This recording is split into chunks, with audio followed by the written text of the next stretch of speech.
Mr. Adams, I've been looking for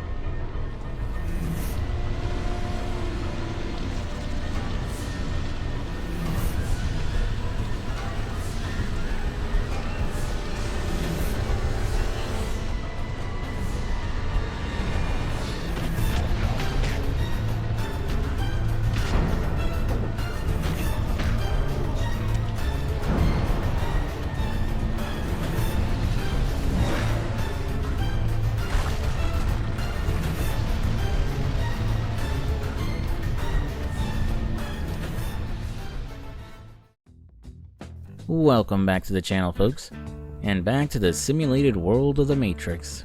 You know, I wasn't sure if I wanted to cover Path of Neo yet, as I thought it was too soon after my video on Enter the Matrix.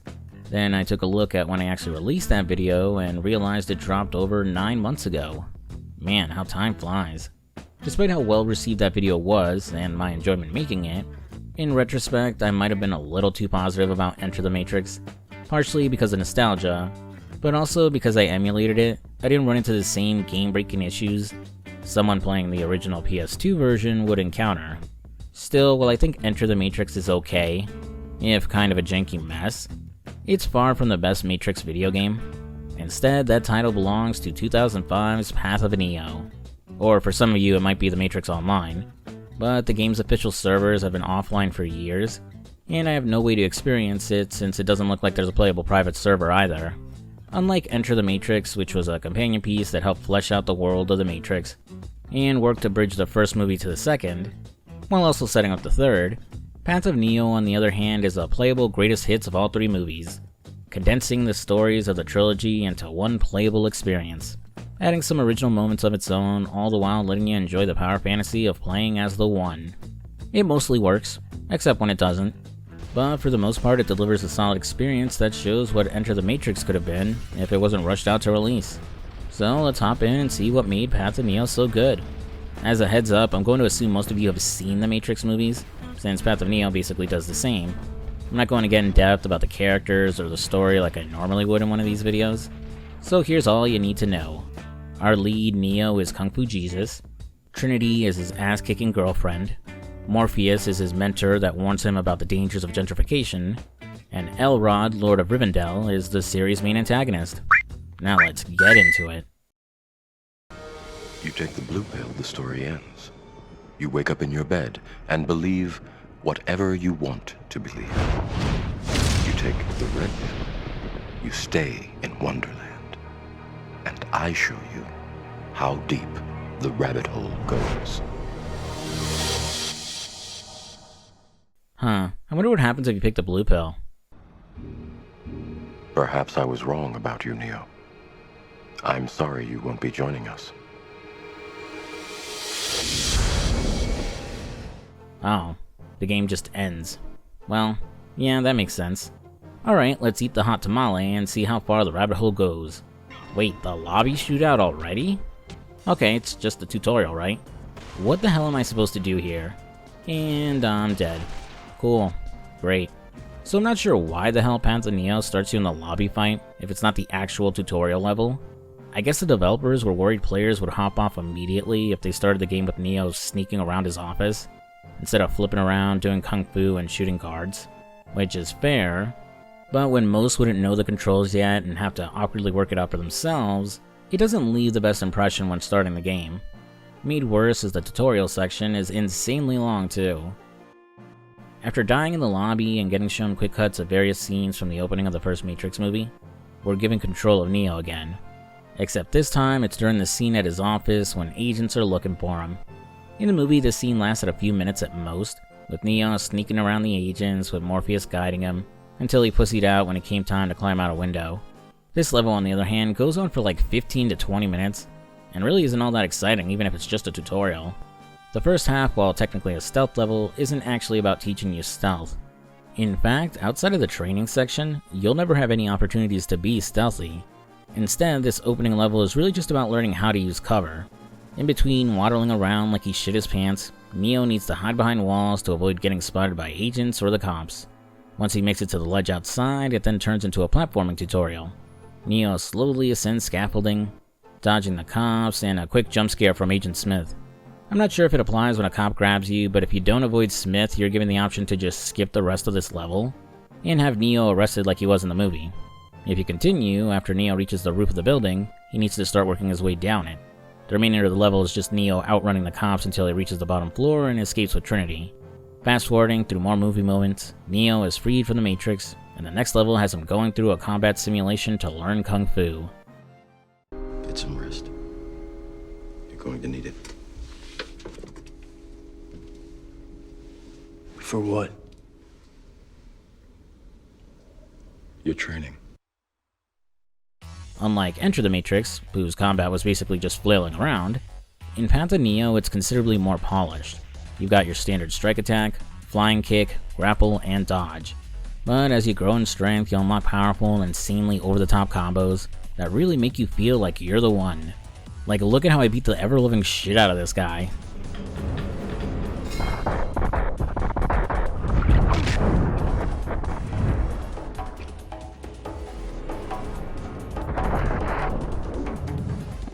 However, it'll take a while until you unlock Neo's full potential, as his better combos are slowly unlocked over the course of the game. Usually after these scripted sequences where he levels up by absorbing more data, or whatever the hell that's happening here. And in between levels 2, where you're taken to the Path of Neo screen and can spend a skill point to unlock or upgrade a combo. Also, most enemies, especially agents, won't sit there and eat an ass whooping either, as like Neo, they can block and parry your attacks, stun you, and unload their own devastating combos. On top of all that, your better moves can only be used by activating focus/bullet time, which you can charge up by taking out enemies or finding these yellow icons in a level.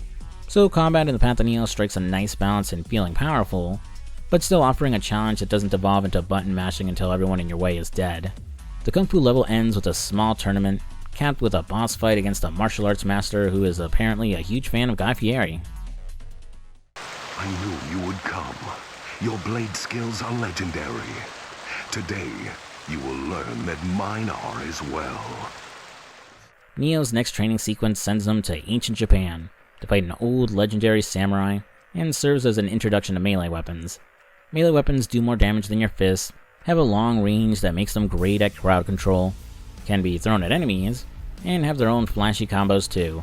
The only downside is that they do break after extended use, which really isn't much of a deal breaker, as most levels that give you melee weapons either treat it like a power-up to wipe out a group of foes quickly, or pepper enough of them around the environment so you can quickly replace a weapon after it breaks.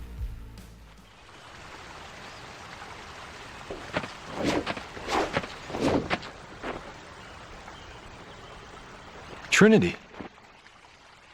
What are you doing here? Exercise. This is not your fight. Looks tough. My sword will find you. Let's do it. Oh yeah, I should probably get this out of the way, but out of our 3 leads from the trilogy, only Lawrence Fishburne reprised his iconic role. Instead of Carrie Ann Moss, Commander Shepard herself, Jennifer Hale, voices Trinity, while Andrew Bowen, aka Johnny Cage, takes over the Kung Fu Jesus role of Neo from Keanu Reeves. Since Path of Neo isn't a movie tie-in game, and came out several years after the trilogy was over, it's not really surprising most of our leads weren't involved with the game. For the most part, the replacements and the voice acting in general are fine. It can just feel jarring sometimes, as the game will use scenes from the movie in between levels with their original actors, before shifting to in-game cutscenes voiced by the replacements. Continuing the tutorials, the next level has Neo chasing around a Japanese ghost while practicing more of his melee moves, and learning a wall run.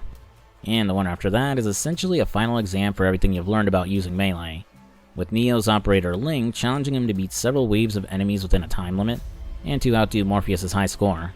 Also, before anyone says it, I know that the operator for the Nebuchadnezzar in the first movie was Tank, and that he was replaced in the following movies by Link due to a falling out with his actor, Marcus Chong. But the game basically treats Tank, and by extension his brother Dozer, like they don't exist, and that Link was there the whole time. Considering how unhinged Marcus Chong became after getting fired from the Matrix, I can't really fault the developers or the Wachowskis for not wanting to deal with him in any capacity, even for such a minor role in a video game. Though he may have been too busy to bring back due to his role in The Crow, Wicked Prayer.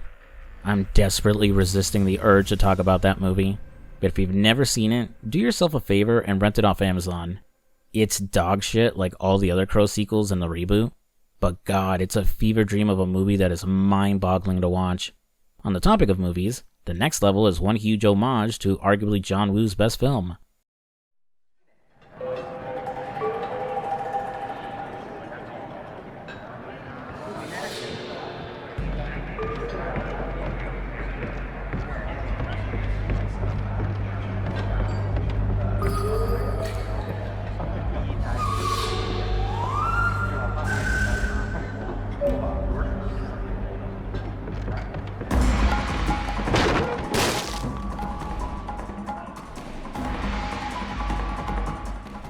It's Hard-Boiled. This whole tea house level is one giant homage to the opening scene of Hard-Boiled, with Neo playing the role of Inspector Tequila, which is just perfect because this level is all about shooting and bullet time.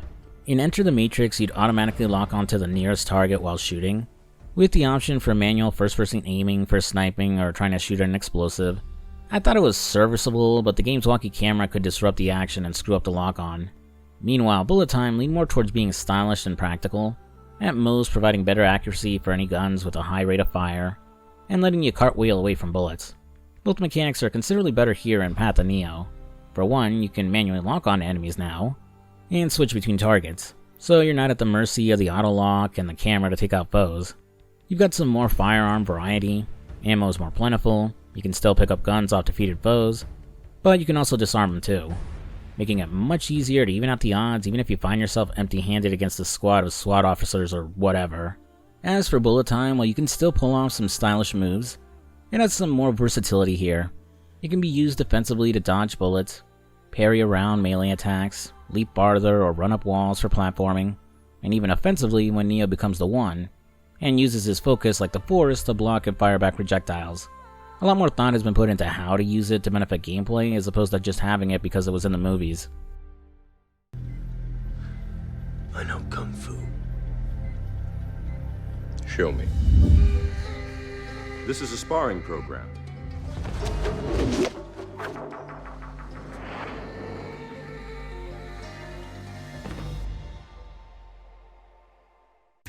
The tutorials finally come to an end with a sparring session against Morpheus, and a quick race. While I appreciate the work and creativity the developers put into the tutorial levels, especially the tea house, altogether those levels run almost 2 hours. That's a fourth of the game's entire runtime.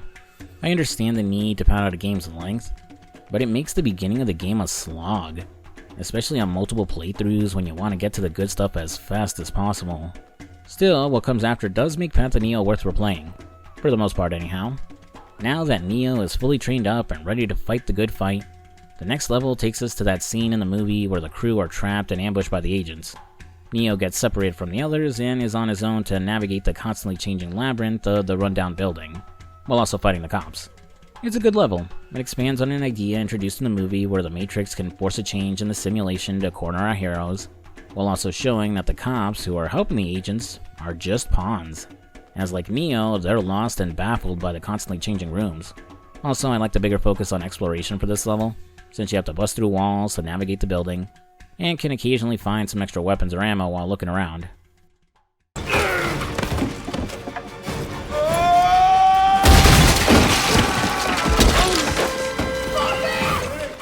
After Morpheus stays behind to fight off Agent Smith, the others escape the area down into the sewers. This level introduces a new gimmick, using detonation packs to blow up gates and platforms in order to proceed. This is also where we get our first fight against an agent. Befitting their juggernaut status, you can't do shit against this guy. He takes no damage from your attacks, dodges all your bullets, and if you toss him off the platform, he'll just hop back up a second later. You just have to survive long enough for Trinity and the others to save you. After the sewers, APOC and Switch get killed by Cypher in the real world. Don't worry, despite it not being shown, or even mentioned, Cypher gets his comeuppance and is killed off screen by Tony Soprano, as revenge for killing his prized racehorse Pi Oh My. Jacking back into the Matrix, we're brought back into the lobby fight from the opening of the game. Except Trinity is here with us this time, and we actually know what to do. This section is also timed. We need to clear the level before the truth serum in Morpheus' veins takes effect, and he gives up the keys to Zion to the agents. That same timer is in effect on the next level on the rooftop. Along with fighting more SWAT team fodder, we'll have another agent to deal with. This time we stand a much better chance, as instead of running away, Neo can do that iconic lean back pose from the movie to dodge his bullets, which distracts the agents and makes him vulnerable to Trinity's gunfire. Unfortunately, he'll just respawn anytime you kill him by taking over the body of any surviving SWAT officer, so you need to clear out all the red shirts and their backup before taking out the agent for good. And after an extended turret section on a helicopter, we'll rescue Morpheus and get him the hell out of there. What is he doing? He's beginning to believe.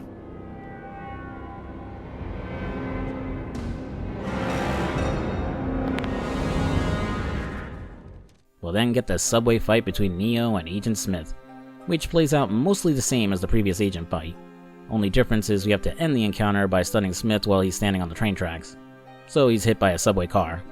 Afterwards, Path to Neo takes a weird turn, as instead of rushing to look for a phone so he can exit the Matrix, like the movie, Neo gets sucked into a glitch and ends up on some kind of ghost train. The sequence is brief, and it's basically a puzzle level, but it ruins the smooth pacing the game had since the end of the tutorial. It's not set up, comes out of nowhere, and is pretty much never referenced after the fact. It's not completely out of place. Neo deals with almost the exact same situation in the Matrix Revolutions, but it's just pure padding here. Unfortunately, this ends up being the start of a trend with Path to Neo, as some of the new stuff it does is good. Others are so poorly thought out that it drags down the experience. Moving on, after escaping the ghost train by suplexing it, Neo runs around trying to reach the phone to exit the Matrix, gets killed by Agent Smith, comes back as the One, fights 3 agents at once, before finally exploding Smith and reaching the end of the first Matrix movie. Between the coming of the One and the end of the war, Is it over? Neo's presence within the Matrix sparked a new exodus of potentials. Freeze it. But because they were unable to stop Neo, the machines turned their attention to those within their grasp.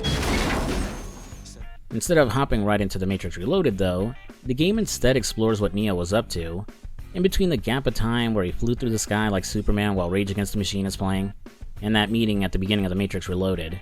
Neo was out there looking for people like him, potentials, people not fully awakened but slowly growing to understand the nature of the Matrix, either witnessing abnormalities about it firsthand, or capable of manipulating it in some way similar to Neo. Think like Aang the Last Airbender here, who taught Neo how to bend a spoon in the first movie, or Dan Davis from the Animatrix anthology, whose story I opened with in the last video I did on the Matrix. Debated doing that again here, but part of me kinda wants to do a more dedicated video on the Animatrix, even if I'm not really a film review channel.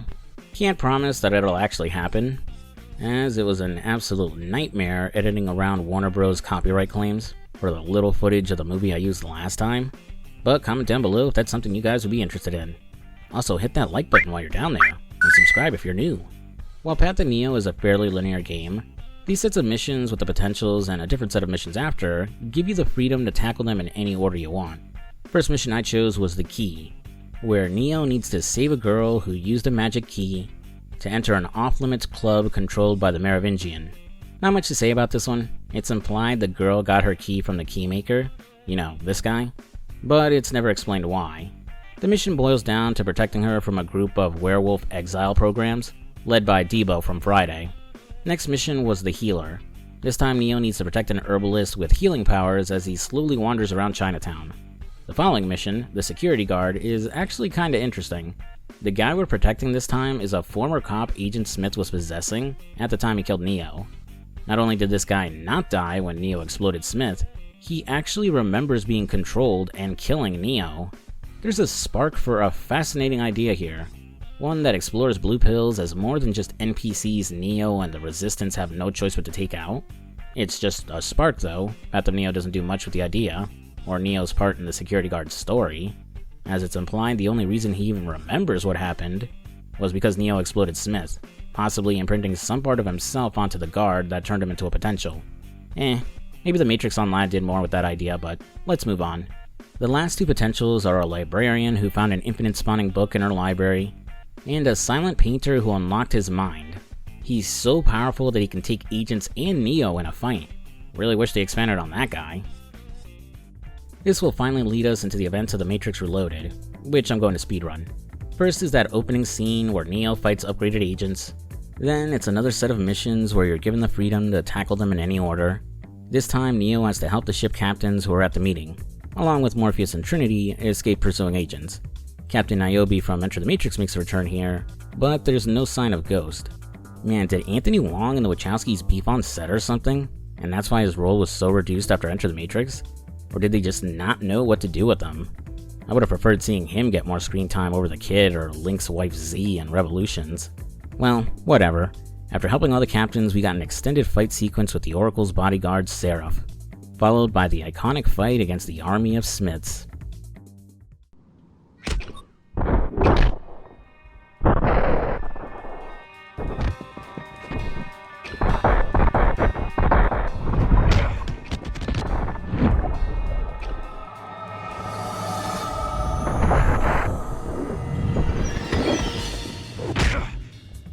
As fun as this fight is, it loses a lot of impact without the music that played during this scene in the movie. At the very least, you can actually win, instead of running away like Neo was forced to. By tossing the various Agent Smiths into the surrounding apartment buildings, you'll cause them to collapse on top of them after doing enough damage, eventually finishing off the entire army. I'm going to skip over the fight with the exiles at the Merovingian chateau, to instead focus on what comes after when you end up in his sex dungeon. Neo bumps into this goth chick with screaming powers who is being held captive. It's not really explained who or what she is, but she's an exiled program, and referred to as the Witch. You don't really help her escape exactly. More so, you both kinda help each other as you try to escape independently. During this little jaunt, Neo gets thrown into this trippy, gravity-defying area straight out of an M.C. Escher painting. And after bumping into the Witch again, you'll start fighting these kung fu ants, which, like Neo, will probably have you questioning what the fuck is going on. Maybe it's a Bible reference, or a literal interpretation of the Matrix being infested with bugs. Either way, this whole section is fucking annoying. First, in order to proceed through the level, you have to find the right door that takes you to the next section. Guess wrong and it'll transport you to a random area in the level. I have no idea if there's a way to find the right door, but as far as I can tell it's completely randomized. That's not so bad though. The ants on the other hand are. These fuckers fight like agents, soaking up damage, blocking your attacks, and dishing out serious hurt to you. What makes them worse than our friends with shades is that we have to finish them off with fire, otherwise they'll just respawn after killing them, which is easy enough when you get your hands on a torch. Otherwise you have to make do with these pots of fire you need to throw them into. That's the bigger issue, as you can't really aim and toss them towards the fire. You have to fight them while facing in the direction of the fire, and use a combo move or flying kick to hopefully launch them into the flames. It's super hit and miss, as it feels like the camera always forces Neo to snap in every direction but where I'm aiming. And to make this whole thing worse, it just goes on forever. Every time I go through the right door and think I'm done with this bullshit, boom, another weird ass room with more ants to fuck up my day. There's more bullshit after you leave the MC Escher world, but I'm going to fast forward things so we can reach the end of the video. After escaping the Merovingian sex dungeon, Neo and Morpheus team up to protect the Keymaker from Agent Smith, taking us to some weird TV level, then a church, and for some reason Congress, where gaming's old archenemy, Jack Thompson, is giving a speech about violent video games. And I firmly believe that these awful, horrible, violent video games are offensive to our most basic values. What the hell are you boys doing? Man, remember the days when gamers from all walks of life put aside their differences and united in their hatred of that ass clown? Better days. Better days. Finally, we're taken to the epic battle between Neo and Agent Smith in the rain. It starts off well enough, though annoyingly a cutscene plays every time you or Agent Smith gets knocked into the wall of Smiths. After doing enough damage, Neo and Smith take to the skies to continue the fight. And, it's less the aerial fights of, say, Dragon Ball Z Budokai, and more like really awkward air jousting. Once the two of them are back on the ground, it's one final round of fighting, and unlike the movie where Neo needed to lose in order to defeat Smith, the game opts for a much different idea.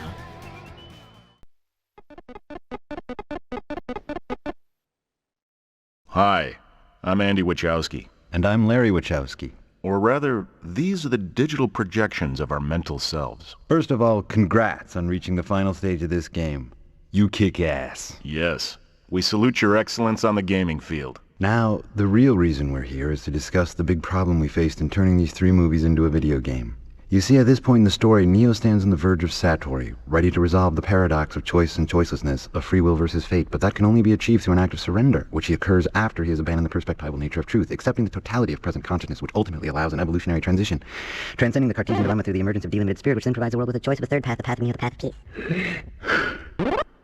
You promised you wouldn't do that. Shit. Sorry. I think what my brother's trying to say is, at this point, it's martyr time. Now, maybe that works in a movie, but in a video game, the Jesus thing is, well... lame. Really lame.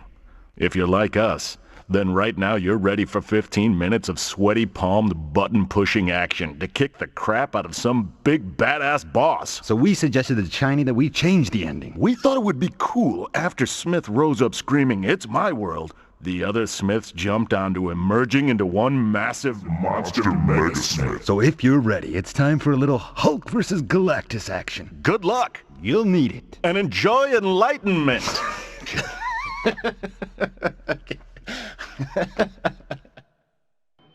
You know, I love that the Wachowskis interrupt the game to poke fun at their own movies, and how the ending for Revolutions doesn't translate well to a game. I even love this stupidly awesome idea of all the Smiths combining to form a giant Mega Smith made out of debris. But holy shit, this final boss fight sucks so much ass. They were not lying about it taking 15 minutes to take him down either. It's basically a long, repetitive slog of dodging his attacks, waiting for him to drop his defense, and then Neo damaging him by flying through his body. Over and over and over again.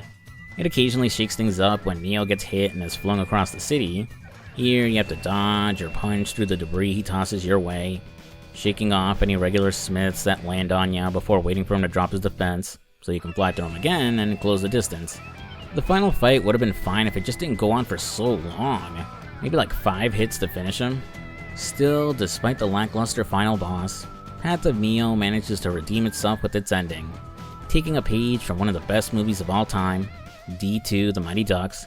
The game ends with the people of Zion celebrating Neo ending the war of machines, while We Are the Champions by Queen plays. I'd love to play it for you, but I love not getting a copyright claim a lot more. And that was The Matrix Path of Neo.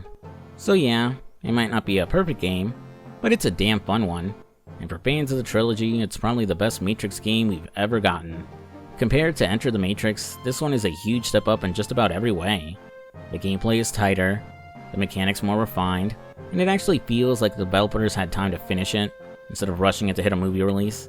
It manages to squeeze in all 3 films without feeling bloated or overwhelming, and it sprinkles in enough original ideas to make the experience feel fresh, even if not all those ideas landed. The potential subplot was an interesting addition that sadly never reaches its full potential. No pun intended. And while I appreciate the idea behind the Merovingian sex dungeon, and the MC Escher ant world, that whole section felt like a frustrating acid trip I couldn't wake up from. Not to mention, Megasmith had the makings of something epic, but it ended up dragging its feet hard. Cool in concept, boring in execution. But despite the missteps, I genuinely had a blast with this one. There's a clear love for the source material baked into every moment, and even when the game trips over its own ambition, I respect that it tried to do more than just copy-paste scenes from the movies. It's an unapologetically weird, creative, and often hilarious tribute to the trilogy, and that alone makes it worth checking out. If Enter the Matrix was a janky side story you sit through just to say you did, Path of Neo is the reward, the power fantasy we always wanted. It might not be the one, but it's close enough that I can't help but recommend it to anyone curious to revisit the digital reign one more time.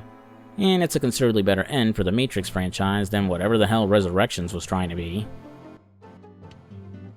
And that's the video. Thanks for watching, folks. And special thanks to my channel members and patrons for supporting the channel, including Alfred Correa, Bailey Morrison, Brad Taylor, Chicken D Samurai, Conyer, Eric Lee, Miles Garrett, Skillfuse, SR Powa, Thunder Muffin, and Reckless Nerd.